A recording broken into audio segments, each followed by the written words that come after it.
Seminario de la fiesta, en México glorioso, falta un fundador, jugó al puro caldoso.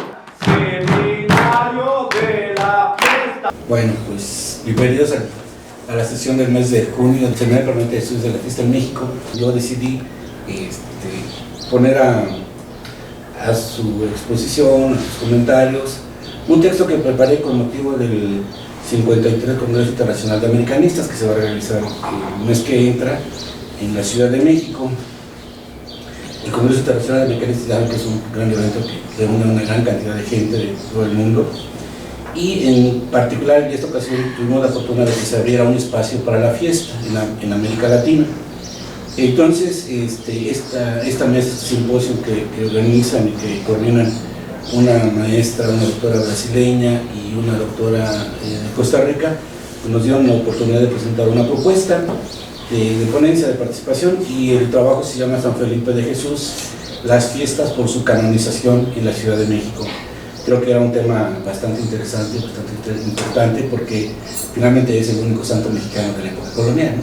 Entonces, de alguna manera, es todo un personaje que ante la vida, ante la ficción o ante la biografía y la hagiografía que se construye alrededor de estas personas que de alguna manera se convierten en santos, es muy interesante el hecho de hablar de él en particular. Sí, y entonces, desafortunadamente, la presentación que traía, les decía, no la puedo traer, pero hay imágenes muy interesantes de San Felipe de Jesús. Y yo creo que todos conocemos la imagen más reconocible, que es una imagen donde está Felipe de Jesús crucificado, pero no en la cruz, digamos, normal, sino una cruz más bien como X. Otra les explico por qué, y en donde además tiene tres lanzas en el cuerpo. Ahorita vamos a ver cuando hablemos de la parte del martirio. Entonces, por eso también, un poco para ensayar esta presentación en el contexto del Congreso, pues quería por eso también platicar. Y sobre todo yo creo que insistí en que era necesario mantener el contacto entre nosotros, ¿no? Sobre todo entre la mala influencia que nos dejaron en abril la sesión la tuvimos en mayo, pero bueno, tenemos todavía un poquito de descanso para los que nos vamos de vacaciones. Entonces, el tema que hoy voy a comentar con ustedes se llama San Felipe de Jesús, las fiestas por su canonización en la Ciudad de México. La vida y muerte de San Felipe de Jesús.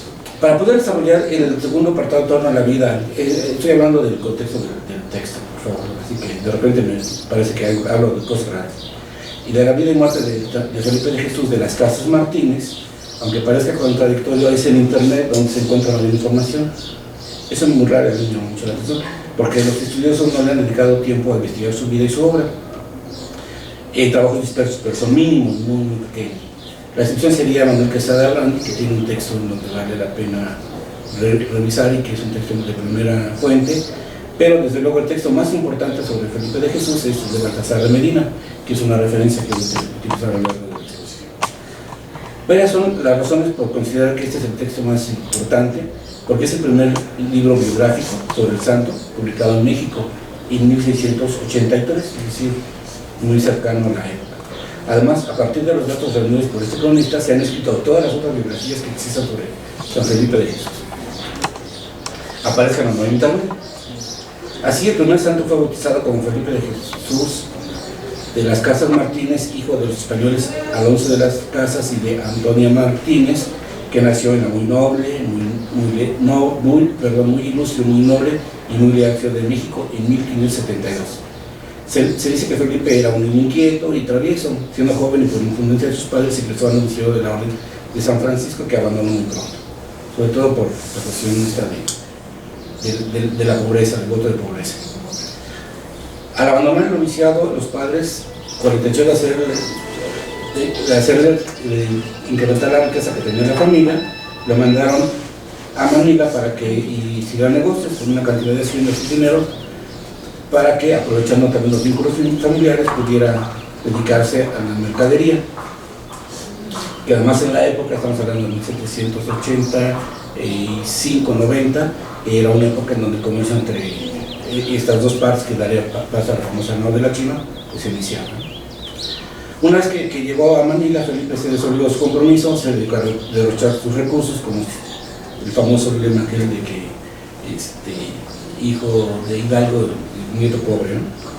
Entonces encontró solo una plaza de soldado para más o menos poder solventar sus gastos en Manila, y al poco tiempo, aparentemente sin ninguna causa, regresó e ingresó a la orden franciscana, pero en el convento de Santa María de los Ángeles, en la ciudad de Manila. Previo al ofrecimiento de ordenarse sacerdote en la ciudad natal de México, porque tenía que ordenarse sacerdote en México, no había arzobispos que ordenaran en Manila, tenía que venir a México porque para poder llevar a cabo la investidura. Entonces viaja, se supone, con otros franciscanos en 1594 hacia la Nueva España. Durante la primera etapa del viaje, que inició el 12 de julio de 1596 a bordo del galeón San Felipe, en el puerto de Cavite, cerca de Manila, una impresionante tormenta desvió la embarcación hacia las costas del archipiélago de Japón. En el San Felipe viajaban 7 religiosos, uno de la Orden de Santo Domingo, Fray Martín de León, capellán y vicario del navío, 4 de la Orden de San Agustín y 2 franciscanos descalzos, Felipe de Jesús y Juan Pobre. Al perder el timón y todo el gobierno sobre la San Felipe, se resolvió volver la nave hacia Japón y arribar a la región de Tosa, donde hicieron tierra y fueron informados de que por orden del emperador no deberían abandonar el puerto de Urao. Ahí sucedió un primer prodigio: en el cielo la cruz blanca y resplandeciente y después roja. De hecho, que era el capitán del navío, envió una memorial y una súplica para abandonar el puerto con 3 marinos y 3 religiosos, obviamente a las autoridades locales. Los religiosos eran Juan Tamayo, Juan Pobre y Felipe de Jesús. La comisión ordenó su cometido y vio al emperador de Kikosama, que aunque fueron ayudados por otros franciscanos que estaban en el lugar, no pudieron acercarse a las autoridades. Nuevamente, en otra delegación, Felipe de Jesús va junto con el padre Bautista a recorrer 8 leguas que separan Osaka y Tokio con el niño y mártir Tomás. Este es uno de los familiares, como se les llamaba también, que eran los que estaban ayudando a los franciscanos para construir una misión. Felipe de Jesús cumplió su misión en Kioto y se expuso a regresar a Osaka, pero ya no pudo porque el gobernador de la provincia, Hibunnoho, colocó el 9 de diciembre guardias en el convento por cíncula de los franciscanos. Los habitantes del convento eran los frailes Pedro Bautista, Francisco Blanco, Gonzalo García, Francisco de San Miguel, 12 japoneses, además de Felipe de Jesús. El 30 del mismo mes llegó un juez de los gentiles con gente armada para llevar a todos los religiosos y japoneses cristianos a la cárcel pública. Y en la cárcel se encontraban 3 frailes de la Compañía de Jesús, además de Martín de la Asunción del convento de Belén y 3 japoneses familiares. Aparte de los castigos ejercidos por los soldados en su prisión en el convento y en la cárcel, no omite de Medina mencionar las befas, los atropellos, que no faltaron tampoco las blasfemias contra los prisioneros, porque además los llevaron como en caravana, ¿no? Haciendo que entraran por todos los pueblos justamente para que fueran objeto de mayor calumnia, más blasfemia. El emperador Taikosoma condenó a muerte a los religiosos y sus familiares, que sumaron 24 en ese momento, que debían cortarles una parte de la oreja izquierda y de la nariz. Este castigo, bueno, pues ya el famoso mochar orejas moderno, pues no tiene más que un buen antepasado por ahí, ¿no? Y que fueron cumplidas las sentencias y nuevamente llevados. Este castigo se hizo en una plaza pública con mucha gente y obviamente pues, también fue motivo de toda una celebración. Y regresó nuevamente a la prisión. Tenía que caminar a veces a pie, a veces a caballo o en carro, pero siempre tenía que ser el trayecto entre Nagasaki y Osaka, pasando por Nagoya y Sakai, que eran los otros lugares de población más importante. En Nagoya se les agregaron los frailes Francisco Carpinteiro y Pedro Suquejico. En el trayecto duraron 30 días y fueron por tierras, todo por la época de mucho frío. Una vez de regreso a Nagasaki, los prisioneros fueron a prisión y el juez eligió una columna sombreada de trigo, un nuevo calvario, diría de Medina, fuera de la ciudad. Las cruces que los japoneses colocaron en la cima de la colina no eran los 2 tramos tradicionales de cruz, de madera, como decía, sino dos palos atravesados que cruzaban el principal por la parte de arriba para extender los brazos. El otro era más corto, hacia abajo, para afirmar que cada brazuelo, de tal manera que las manos estuvieran arriba, los pies abajo, el cuerpo que quedaba en medio tenía, se supone, un manquillo que permitiría supuestamente un mayor proceso de dilatación de la muerte, que esa era la intención de estas cruces. Este problema, que además se les amarraba con cadenas las extremidades, justamente para evitar que murieran, y en el cuello esa es la que a veces era la más grave, porque no tenía un asidero, es decir, las puntas de las cruces que tenían las extremidades, pero la del cuello no tenía ningún punto de apoyo. Dice de Medina que cuando llegaron todos los prisioneros a la colina, Felipe de Jesús fue el primero en llegar a su cruz, suponiendo que ya había sabido cuál era su cruz, ¿verdad? Según la iconografía, la cruz que le corresponde a Felipe de Jesús es justamente la central, la que está en la parte más alta de la colina. Habría que ver qué dicen los otros biógrafos. Al llegar entonces, Felipe a la cruz fue el primero en llegar a su cruz y se arrodilló, que es también otra de las imágenes donde se reconoce a San Felipe de Jesús, va a estar arrodillado junto a una cruz, insisto, en forma de X. Y dijo: oh grandioso navío, oh dichoso galeón San Felipe, se está refiriendo al barco que te perdiste para que te ganase Felipe, oh pérdida, no pérdida para mí, sino la mayor de las ganancias. Acto seguido, el verdugo cumplía su tarea, ¿no? Y dice de Medina, hallándose el verdugo entre sus mejores, divertido, empezó cruel y fiero a ponerle en el palo de la cruz. Se supone que también fue el primero que es crucificado, y en tiempo de ajustar el madero que a todas las cruces ponían para que en él se recargase el cuerpo cuando se revelase el real estandarte, insignia de nuestra redención, invertido el Señor lo puso más debajo de lo que debía de estar, es decir, el que iba en el cuello. Se supone que, insisto, la parte de arriba está más o menos ubicado con las extremidades, pero el que está en medio, que es el que tiene el cuello, es el que está mucho más abajo. En el caso particular se supone que es de Felipe. Entonces el cuerpo estaba cogido por los 5 argollas, por el cuello, brazos y pies, alzándose en alto, corriendo abajo, quedando colgado de la garganta, que se supone que entonces fue una de las posibles causas también de su muerte, por ahogamiento. A pesar de esta no muy cómoda situación, Felipe de Jesús no dejaba de exclamar: Jesús, Jesús, Jesús. Y no murió sino hasta que después el verdugo le clavó la primera lanza del lado derecho. Cuando le clavaron las otras dos, ya estaba muerto. La segunda lanza fue clavada en el lado derecho, otra representación conocida del santo, es decir, con las dos lanzas, o con la tercera, que bueno, algunos dicen que no es cierto, que no había tal lanza. Parecía servir para equilibrar. Finalmente las lanzas permitieron que el cuerpo de Felipe de Jesús ya no estuviera colgado del cuerpo. Eso fue lo que se supone que sirvió. Pero pues, si ya estaba muerto desde la primera lanza, ya estaba muerto, que le hubieran metido 20 lanzas, no le hubiera servido de mucho apoyo. Estaba resuelto. Así estaba resuelto, nada más fue un tiro de gracia. Así murió junto con otros 25 cristianos después de ser sujetado a la cruz por 5 argollas y atravesado por 3 lanzas, el mártir mexicano Felipe de Jesús, el 5 de febrero de 1597 en la colina Muponzán o Monte Compira, cercano a Nagasaki. En la vida de Felipe de Jesús de Medina describe como en toda biografía que se refiere a la vida y obra de fieles católicos que alcanzan por diversas razones algún grado de santidad, hechos reales o hechos extraordinarios, creíbles o no, también es otra historia, de la vida de Felipe de Jesús de las Casas Martínez. Así la vida se convierte en un excelente ejemplo de la literatura panegírica por un lado, pero también hagiográfica, como denominan algunos otros. De acuerdo con Maldonado, la hagiografía popularizó las leyendas áureas de los santos que se difundieron a través de la liturgia cuando se recordaba la vida de los santos en sus celebraciones en la misa y en los sermones como parte clave de la oratoria sagrada, que incluía la intervención del santo.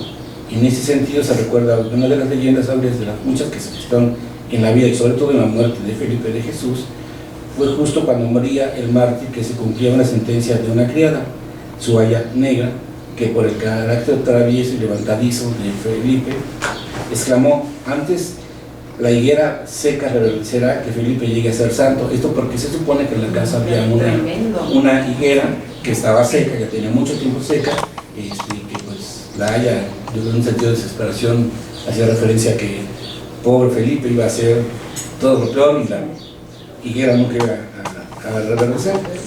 Entonces, dice el autor, dice de Medina, que muy grande debió ser la sorpresa de don Antonio y de doña Antonia, al ver que cuando regresaban de misa, porque como eran muy devotos, iban a la misa de las 8 de la mañana, cuando al regresar de misa, se encuentran con que la vieja higuera no solo había retoñado, milagrosamente, sino que además tenía frutos maduros y múltiples pajarillos revoloteando en sus verdosas ramas.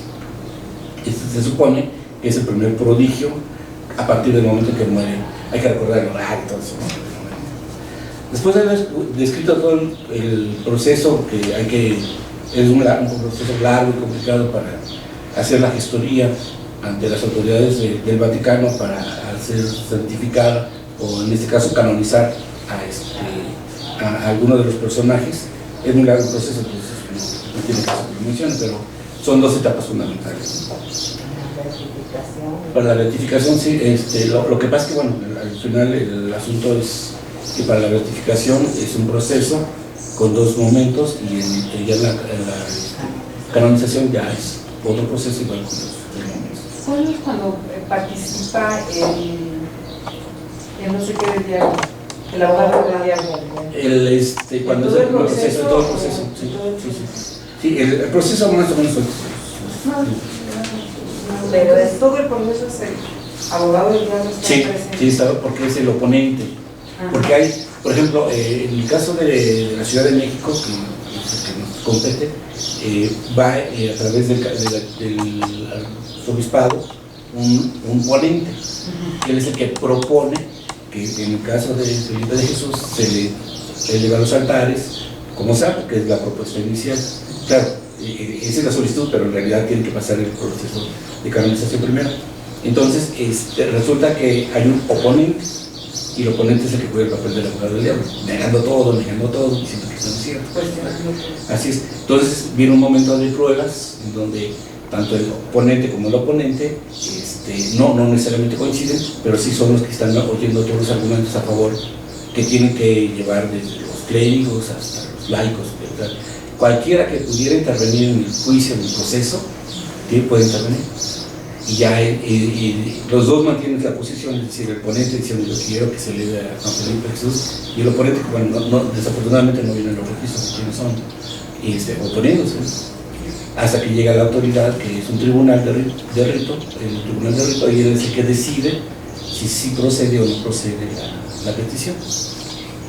Pero una condición sine qua non dan el carácter de beato, y luego se continúa para la santificación, es la realización de un milagro. Eso todavía ahora es un requisito indispensable, ¿no? También otra, no sé si sea de esa época o si sea la todavía, que no se vuelva putrefacta la piel de la persona, ¿verdad? Sí, pero era más difícil para aquel que estaba en Japón, pues, hacer comprobar. Sí, para hacerlo europeos que estaban lejos, estaban cerca, pues ir a Japón sí era sido muy complicado. Bueno, cuando se encuentra el cadáver incorrupto, ya se toma automáticamente como una manifestación de santidad, pero la verdad es que en la historia de los santos ha habido muy pocos casos de esta Santa Teresa de Ávila. Sí, es de los pocos que están, por lo menos registrados. Aunque hay muchas reliquias de muchos santos y de la cruz y de no sé qué tantas cosas que incluso en la catedral existen. Bueno, hay que decir que pues, obviamente Felipe de Jesús tuvo que saber en la catedral, ¿no? Porque como era español, pues, y ahí todavía está la pila donde fue que antes bautizado. del Concilio de Trento no había mayor mayores condiciones ni mayores requisitos para elevar a los altares a quien fuera. Pues hay una multitud de santas. A muchos diarios descontinuaron, otros diarios tomaron. Pero hubo un tiempo en el que había cantidad de esas. A raíz de los acuerdos del Concilio de Trento ya se establecen ciertos requisitos para el proceso. Mayor exigencia. Y después todavía se revisan estas condiciones para que una persona sea llevada a los altares. Yo tengo entendido que eso de abogado del diablo ya es reciente, relativamente. Sí, pero el oponente finalmente ese era el papel que jugaba, ¿no? Sí, pero... Porque aunque era religioso, tenía que negar todo lo que aún a vistas de los testigos le comentaron. Pero sí le tocó a San Francisco de Asís. El abogado. Sí, y eso es medieval. Sí. Después de haber cubierto todo el proceso escrito por Rubén García, según bula de Urbano VIII, Felipe de Jesús fue beatificado, no santificado, junto con sus compañeros mártires el 14 de septiembre de 1627. Aquí es interesante que es un periodo muy corto realmente, porque generalmente eran procesos larguísimos. Las fiestas por la canonización, la beatificación de San Felipe de Jesús, que se realizaron en la Ciudad de México, como decía, fueron a partir de la bula del 14 de septiembre de 1627, que beatificó a 7 religiosos de distintas órdenes y a 17 japoneses, concediendo que libre y lícitamente puedan los religiosos de las órdenes de San Francisco, donde quiera que estuvieran, como también las demás personas eclesiásticas de las diócesis de Manila, tan solamente rezar y celebrar oficio y misa de dichos 23 mártires el día de su martirio. Es decir, es un privilegio especial para la orden, primero, para la orden franciscana, y eso después se lo extenderá en la Ciudad de México cuando se le declararon patrono de la ciudad de Felipe de Jesús. Además, a 15 de septiembre del mismo año, concedió los mismos derechos y privilegios a los religiosos de la Compañía de Jesús para sus 3 mártires, Pablo Miki, Juan de Goto y Diego Quizar. Entonces fueron las 2 órdenes que fueron beneficiadas. Pero de manera adicional, para San Juan Bautista y San Felipe de Jesús, Pedro Bautista, entonces dice San Juan, dices Pedro Bautista y Felipe de Jesús, que corresponden a la ciudad de Ávila y a la Ciudad de México, Ávila en España y México en la Nueva España, se pidió a la autoridad un privilegio especial en que la ciudad de Ávila y en la Ciudad de México se mencionara también de que se concedía el día 27 de marzo que todas las iglesias, perdón, 27 de marzo de 1729, que todas las iglesias seculares como regulares de Ávila y de México pues hacen el día 5 de febrero el indulto de rezo y misa concedida a los todos 23 mártires referidos. Esos son 1600 o 1700. 1600. Sí, es que no se leía nada. Así, aparte de los privilegios otorgados a franciscanos y jesuitas de Manila por Urbano VIII, las ciudades de Ávila y México lograron el indulto de rezo y misa para el mismo 5 de febrero, es decir, un doble privilegio para esa fecha. Por septiembre de 1728 llegó a México la noticia de la gracia y decreto de Urbano VIII, nueva que celebró la ciudad con grandes fiestas, juegos y regocijos, continuándose el goce y deseo de promover con mayor solemnidad la dicha, que gozaba ya esta corte con su hijo Martín. Y así, en 12 de enero de 1629, lo votó por su patrono el regimiento y cabildo secular, siendo corregidor don Francisco Enríquez de Ávila.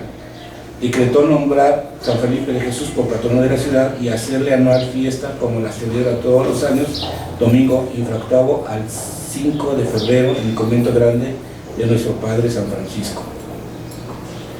Es curioso, pero aunque hay esta elevación y este reconocimiento a Felipe de Jesús, en realidad revisando a todos los cronistas, desde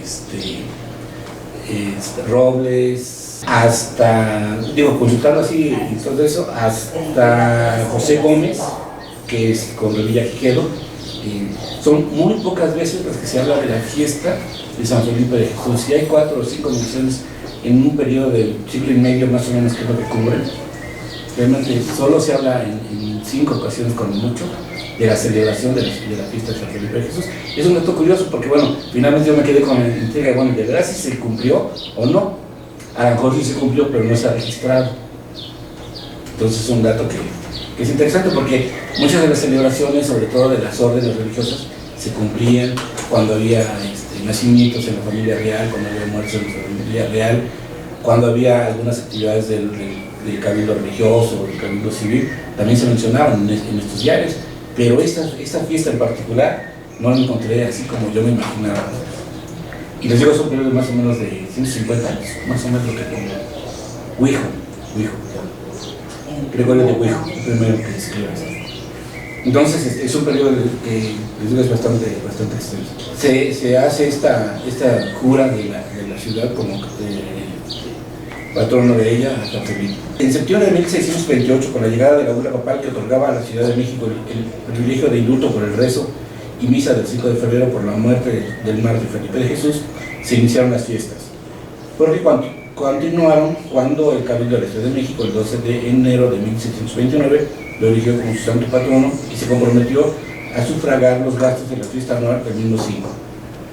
Pero es curioso, como les decía, que leyendo a los cronistas, solo se mencionan las fiestas de 1682, 1695 y 1703, además de una manera muy escueta, ¿no? Es decir, siempre más se habla de que se celebró.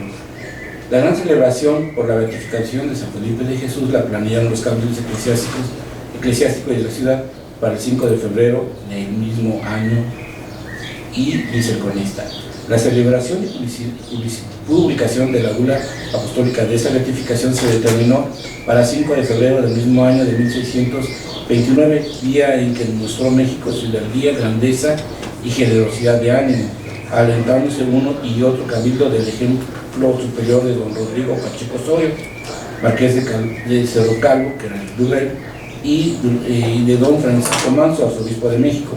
No perdonó a esta corte gasto alguno, sino que a todo resto de devoción blanqueó su caudal en altares, procesiones, bendiciones del fuego, máscaras de regocijo y culto religioso, mejores que las que recuerda Dextro. No encontré quién es Dextro, entonces no puedo decir mucho de él. Y erudiciones profanas en el imperio de los Filipos. En el convento grande de nuestro padre San Francisco se dio principio a esta festividad, continuándose por 8 días de solemnísima octava, honrando altar y púlpito las sagradas religiones que por sus días, como los hijos de Job, celebraban a Felipe. Eso quiere decir que generalmente, como sucede en casi todas las fiestas, las órdenes religiosas se iban sorteando de alguna manera, para llamar de alguna manera, cómo y en qué orden iban a participar, oficiando sobre todo la misa mayor, que esa era la parte más importante de la celebración. Entonces, a veces les tocaba iniciar a los agustinos, a veces a los franciscanos, a veces a los dominicos, a los mercedarios, etc., ¿no? Pero de tal manera que en esos 8 días se cubría el compromiso de las otras órdenes de acompañar en esa celebración en particular de Felipe de Jesús. Dice el cronista: lo que arrebata dulce y tierna la atención de cortesanos y plebe fue la asistencia de Antonia Martínez. Es un hecho que es inédito hasta donde se sabe en cuanto al asunto de los santos en Iberoamérica en particular.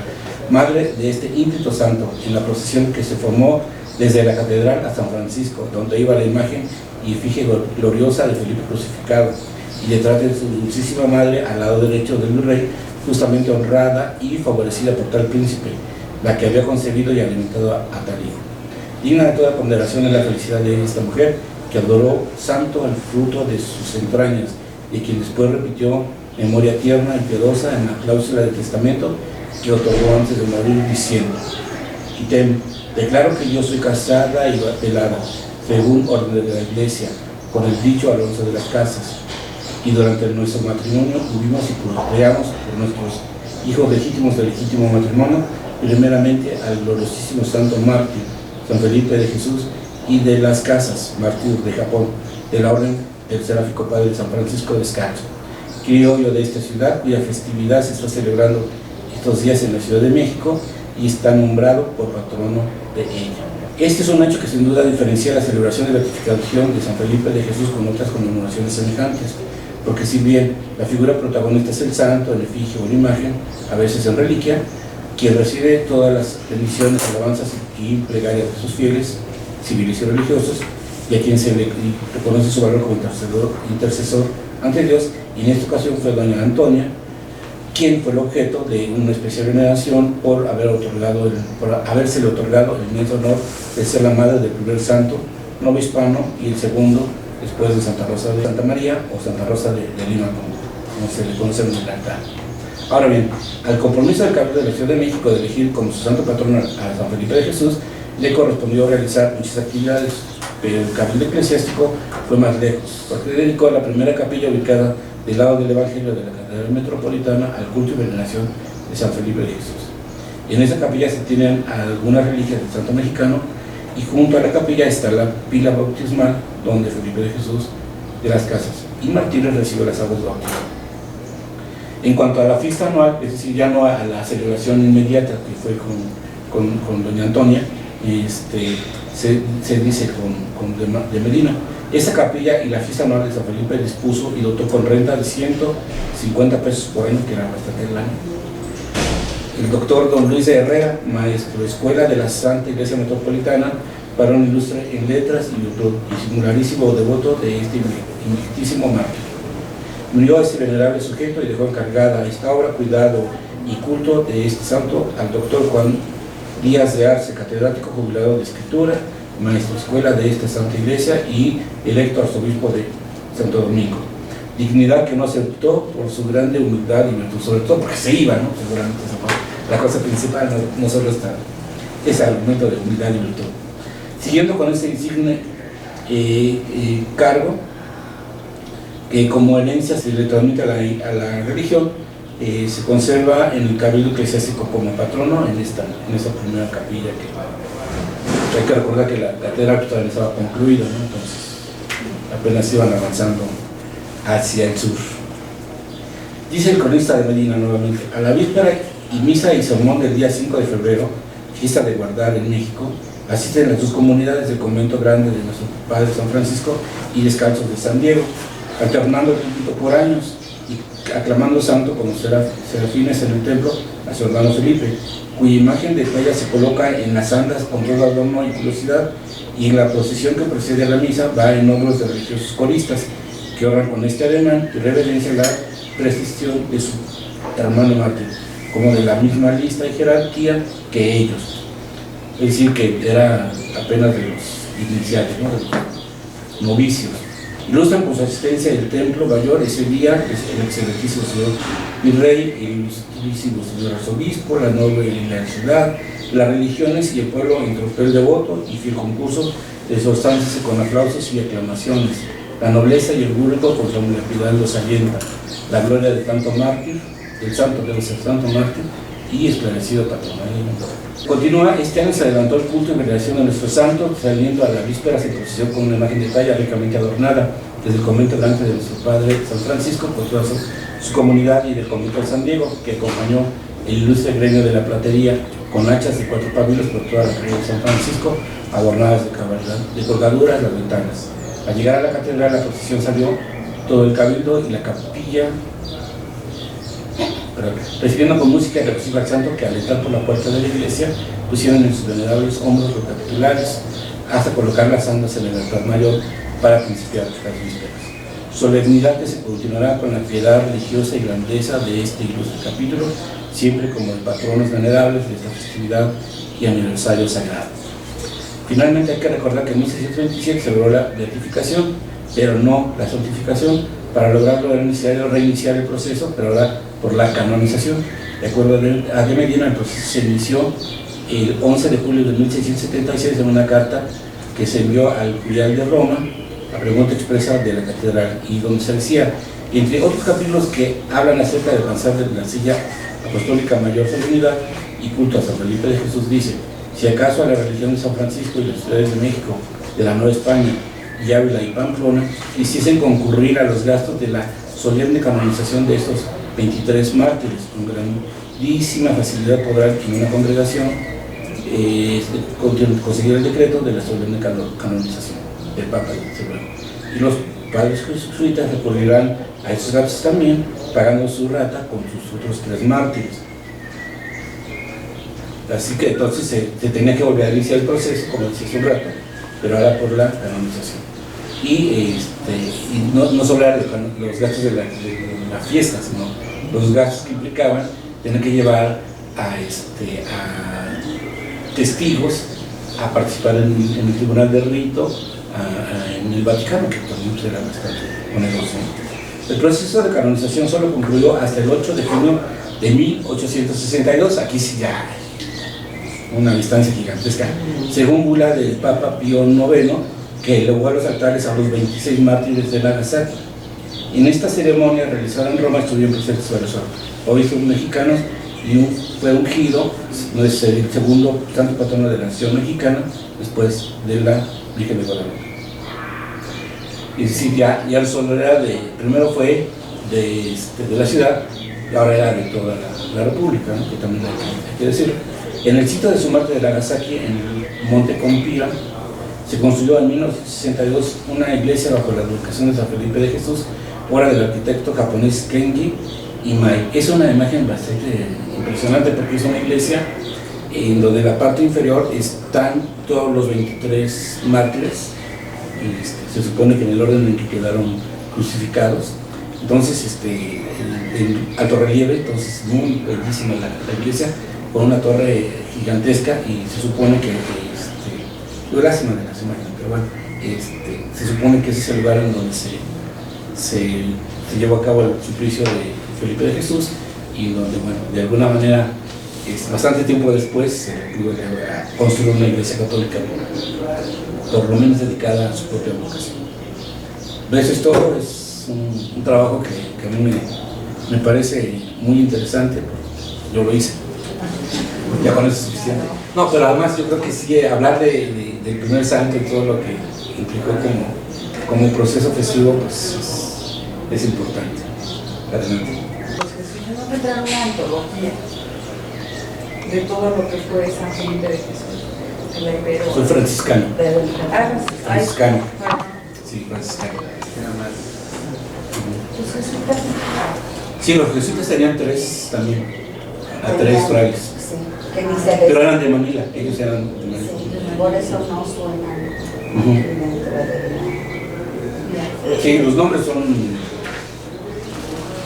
Lo que sí parece extraño es que no se... Son Pablo Miki, Juan de Goto y Diego Kisai. Esos son los jesuitas. Pero son japoneses. Sí. No eran americanos. Bueno, de Manila, más bien, aunque murieron en Japón.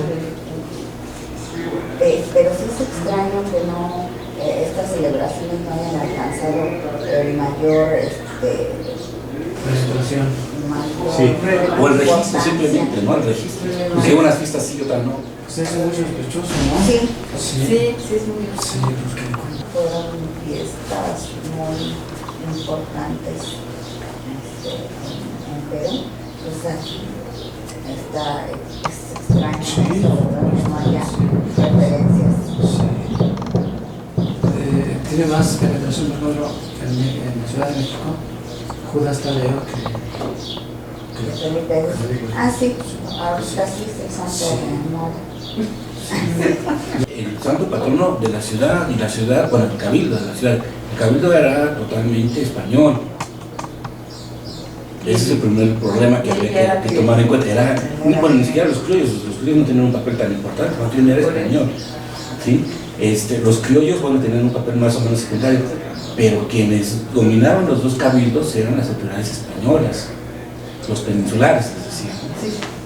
Entonces, eso ya de alguna manera creo que es un primer elemento para tomar en cuenta. Número 2, están construyéndose la imagen del patrono, pero a partir de las propias figuras también representativas, los dos pilares de la autoridad española, la iglesia y el ayuntamiento. El virrey no, porque finalmente la figura del virrey no deja de ser importante, pero es más transitoria, diríamos, ¿no? Finalmente el estilo personal de gobernar de cada virrey tenía mucho de facilitador, de obstaculizador, ¿sí? Pero yo creo que los pilares fundamentales eran la iglesia y el cabildo. Y en esa medida, como otra cuestión, no ha haber sido tampoco tan ingenuo que las celebraciones para la promulgación de la Constitución del 24, por ejemplo, haya sido el 5 de febrero. Bueno, también se hizo después del 5 de febrero la del 17, ¿no? Sí. Pero yo creo que también tiene mucho de sentido de recuperar algo que es clave, el asunto de una fiesta, que bueno, obviamente ahora somos demasiado analfabetas religiosos, ¿sí? Diría Pedro, somos menos manipulables, pero tenemos menos información sobre la religión que hace muchos años, hace 200 años, en donde la religión, a pesar de su poder ideologizante, etcétera, etcétera, tenía un poder de convocatoria. Tan es así que las fiestas ahí estaba la gente presente. Ahora, digo, tenemos muy pocas celebraciones en donde la gente salga a festejar a un santo. San Tadeo, pero esa es otra razón un poco, yo lo pondría en el mismo nivel, en un análisis de comparación con la Santa Muerte, ¿no? Es una situación muy, muy parecida desde mi perspectiva. Pero fuera de eso no hay un poder de convocatoria en donde la iglesia pudiera movilizar, porque era la única que podía movilizar a la población. Y ahí sí, la sociedad no había esas diferencias, ¿no? Es decir, compartiendo los espacios públicos y los espacios relativamente privados.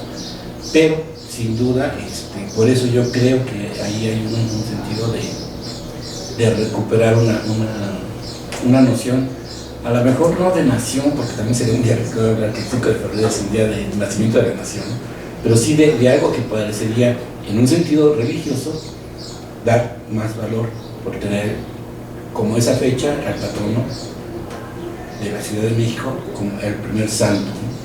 Yo creo que por ahí va. Y cuando los criollos ya tienen el poder en sus manos, sí, que sabemos que eran los segundos, ¿no? Tanto en la iglesia como en la milicia, en la política, en todo esto, pero ellos quieren tomar un poder importante, también desde el punto de vista religioso, porque no se quieren quedar atrás. Entonces, ¿por qué no retomar esta imagen de un santo criollo?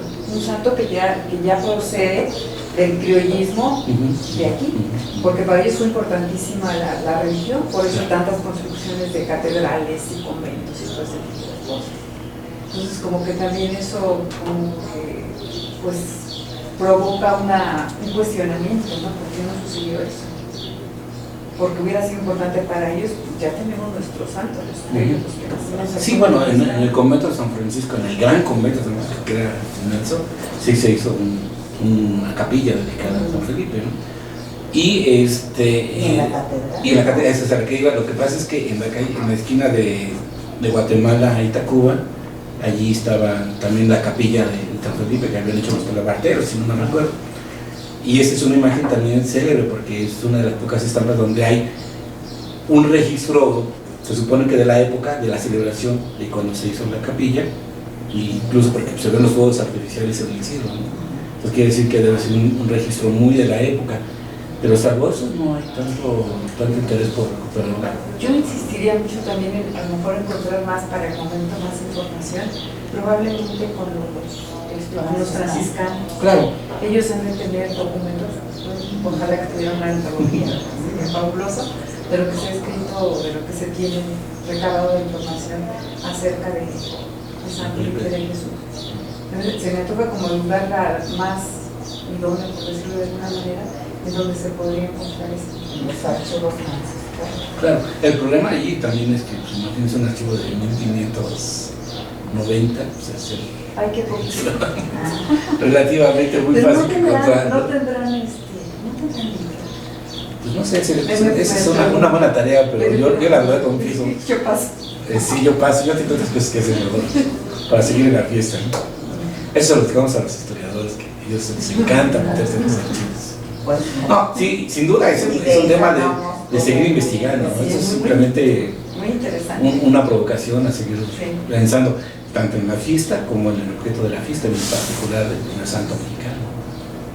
Ahí sería cuestión de acudir al archivo del exayuntamiento de la Ciudad de México, porque ahí es donde están registrados todos estos actos religiosos. Sí, que también es otra fuente que yo ya no pude consultar, pero hubiera sido interesante hacer el cruzamiento de la información entre los cronistas y lo que decía el ayuntamiento, porque, bueno, aunque yo no pude cubrir los 300 años de dominio español, pues es evidente que sí hay una preocupación más o menos constante por el Paseo del Pendón, por ejemplo, eso sí lo puedo decir. Pero en el caso de Felipe de Jesús, bueno, tengo nada más las actas del primer siglo, del siglo XVI, del Cabildo de la Ciudad de México. Y ahí pues, se puede hacer un rastreo, pero obviamente ya Felipe de Jesús no cabe en ese siglo XVI, porque se festeja 27 años después. ¿Sí? Entonces yo creo que por ahí es interesante, pero sí hay que comenzar a cruzar y a crear líneas de investigación, ¿no? Porque eso sería interesantísimo y no solo quedarnos con esta percepción de que se hizo la fiesta, bueno, se murió y como se murió como mártir, pues decimos santo, ¿no? Y lo festejamos, habría que buscar mucho más. Yo en lo particular sí creo que haya tenido mayor relevancia, mayor trascendencia, puesto que una de las capillas de la catedral está dedicada a Felipe de Jesús. Y además también hay que considerar el hecho de que siendo los peninsulares quienes llevaban el control, digamos, propiamente del gobierno y de todos los aspectos importantes de la ciudad, de la Nueva España en general, a lo mejor por eso no hay tantas referencias a un santo criollo. Tampoco hay referencias de la Virgen de Guadalupe claro. en los primeros, en el siglo donde se apareció. Sí, los primeros 20 años. No, y hasta después, hasta 1690. Bueno, en iconografía tampoco, ¿no? Sí, hasta finales del siglo XVII encontramos ya referencias y celebraciones y unas como menciones importantes a la Virgen de Guadalupe. Sí, porque el propio Zumárraga nunca habla de la Virgen, nunca la menciona en su escrito, nunca. Y bueno, si no se le da importancia a un santo criollo, pues a una Virgen indígena, mucho menos, ¿no? Hasta que ya el criollismo, el fenómeno de conciencia nacional empieza a manifestarse.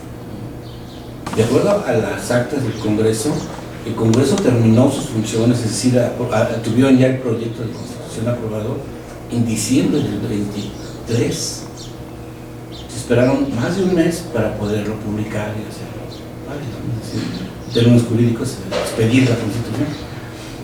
Por eso digo que no pudo haber sido una fecha muy al azar, de que a veces no, tenía alguna razón que en ese momento determinó que la Constitución se publicara y se entró en vigor a partir de esa fecha. Pero sí, digo, finalmente la respuesta sí es más complicada, pero esa es una hipótesis que yo sí creo que debería de tenerse muy presente, porque aunque se logró la independencia en términos formales, realmente nunca se pudo terminar con el dominio de la milicia y de la iglesia hasta Juárez, ¿no? Ahí sí realmente las dos fiestas. Claro. Lo verdaderamente importante de Juárez es sí, justamente haber comenzado esta separación, ¿no? El Estado es el Estado y la iglesia está sometida al Estado. Desde la perspectiva de lo que es el asunto del seminario, ¿sí? Ver qué fue lo que pasó con Felipe de Jesús, ¿sí? Porque yo digo, bueno, ¿por qué este silencio? ¿Sí? Cuando realmente hay todos unos carriles en donde la devoción popular se ha ido manifestando durante siglos, ¿sí? Y de los cuales se registro. Yo digo, bueno, a veces el cine, ¿sí? Refleja estas cosas. Por ejemplo, ha habido películas sobre San Felipe de Jesús, ¿sí? Pero no pasaron de ser unos melodramas, ¿sí? Lloriqueones, ¿sí? Pero nada más, ¿sí? Y pues es de los 30. Sí. Y del teatro, alguna obra, no tampoco. Sí, en todo caso pesó más San Hipólito, ¿no? Claro, políticamente fue más importante porque sí era un santo más vinculado con la percepción de los propios españoles, ¿no? Un santo que se construye. Que había facilitado afectado la conquista. Así es. Y que se asemejaba mucho a los españoles que habían sido mártires porque murieron ahí en ese hogar. Aunque bueno, es difícil porque se habla en las crónicas de que eso fue primero la capilla, La de Juan Garrido. la de Juan Garrido, pero no se ubica en dónde, porque se habla de la capilla sobre la calzada México-Tacuba, pero nunca se dice exactamente su localización. No sabemos si está a la derecha o a la izquierda, o estaba a la derecha o a la izquierda, porque cuando se habla del mercado de San Hipólito, se habla de que está del lado derecho, que es más o menos por donde salía Viana y toda esta zona, ¿no? Más o menos. Y del otro lado es donde ya se construyó la iglesia primero y después el convento, pero sí como que no son referentes tan claros.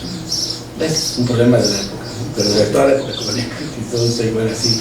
Es que está junto a la casa de fulano, ¿no?